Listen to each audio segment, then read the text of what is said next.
আরে ভাই, এই একেটা শব্দ, এই একেটা কথাই, এই একেটা বক্তব্যই আপোনালোকে আৰু কিমান জনসাধাৰণক শুনাব? আমি আৰু কিমান শুনিম? আমাৰ আমনি লাগিছে ভাই। এইবিলাক বাদ দিয়ক। ইলেকশ্যন অহাৰ আগতে আপোনালোকে কৈ থাকে এইবাৰ আমি আমাৰ দলৰ পৰা আমাৰ দলক জিকাওক, আমি এইবাৰ ৰাস্তা কৰি দিম, আমি এইবাৰ মেজি বট্টা মাটি দিম, আমাক ভোট দিলে বিটিসিত কোনো ধৰণৰ পিটিআৰত কোনো ধৰণৰ গোষ্ঠীগত সংঘৰ্ষ নহয়, বিটিসি শান্তিত থাকিব,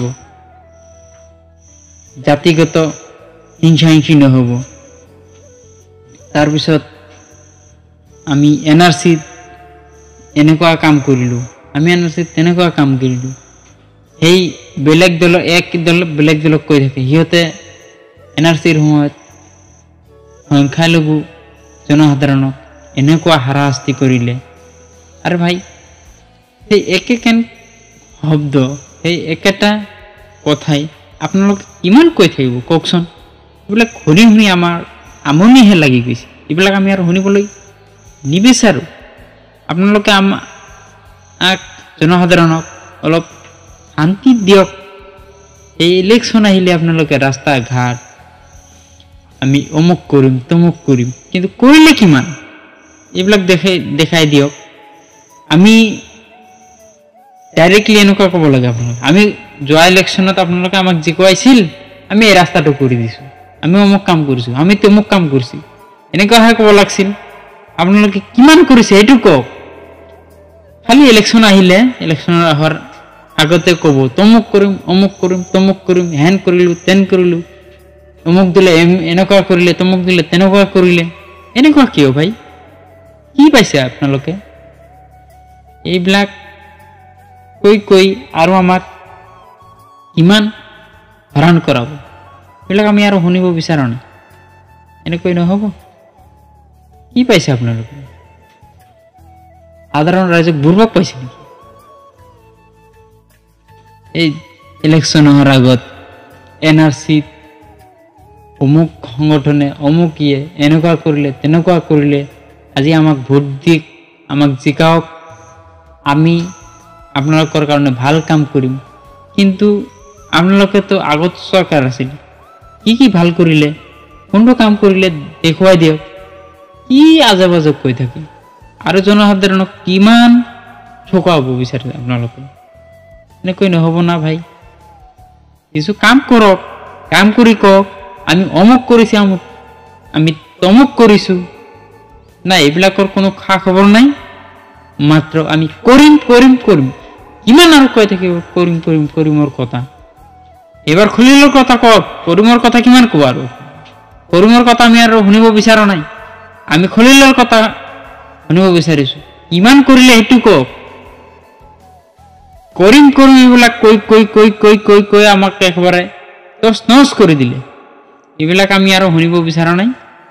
গতিকে ৰাইজৰ প্ৰতি মই এই বাৰ্তা যোগেদি এটা কথা ক'বলৈ বিচাৰিছোঁ যে আপোনালোকে ভোট দিয়ক, অলপ ভাবি দিয়ক, আবেগেৰে নহয় বিবেকেৰে চিন্তা চৰ্চা কৰি ভোটটো দিয়ক, যাতে কাম হয়।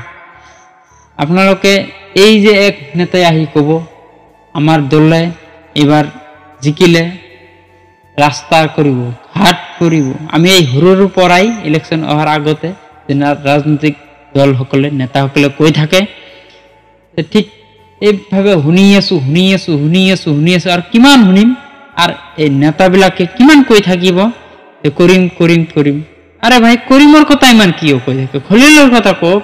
আমি কৰিছোঁ, এইটো কৰিছোঁ, এইটো কৰিছোঁ, ৰাস্তা বনাইছোঁ, দলং বনাইছোঁ, মেজি বট্টা মাটি দিছোঁ, ঘেণ্টা কৰিছে। আপোনালোকে এটা কামো কৰা নাই, মাত্ৰ কৰিম কৰিম কৈ থাকি আৰু কিমান ঠকাই খাব? এইবাৰ জনসাধাৰণ অলপ সচেতন হওক, জনসাধাৰণ অলপ বিবেকেৰে চিন্তা চৰ্চা কৰিবলৈ শিকক।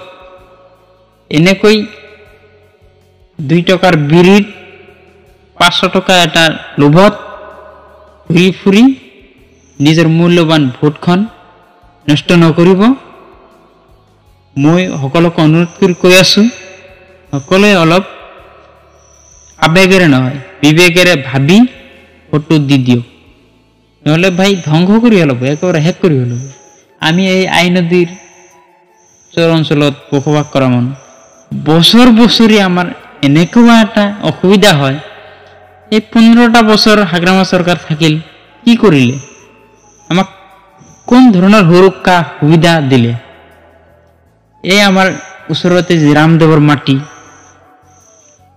এটি লৈ এটি যোৱাৰ পিছত আমি সাধাৰণ ৰাইজৰ ইমান অসুবিধা হৈছে যিসকলৰ মাটি গৈছে সেইসকলেহে গম পায় আৰু যিসকলৰ যোৱা নাই সেইসকলৰ ওপৰৰ পৰা এনে ফটফটাই থাকে আমিহে গম পাওঁ কোন চৰকাৰে কি কৰিলে কোন চৰকাৰে কিমান কৰিলে কোন চৰকাৰে কৰা নাই আৰে এনেকুৱা ভাল চৰকাৰ আপোনালোকে এনেকুৱা সংখ্যালঘু দৰদী চৰকাৰ এতিয়ালৈকে এক কথা মাটি এজন ব্যক্তিক দিব নোৱাৰিলে আৰু মুখেৰে কৈ থাকে আমি সংখ্যালঘু দৰদী সংখ্যালঘুৰ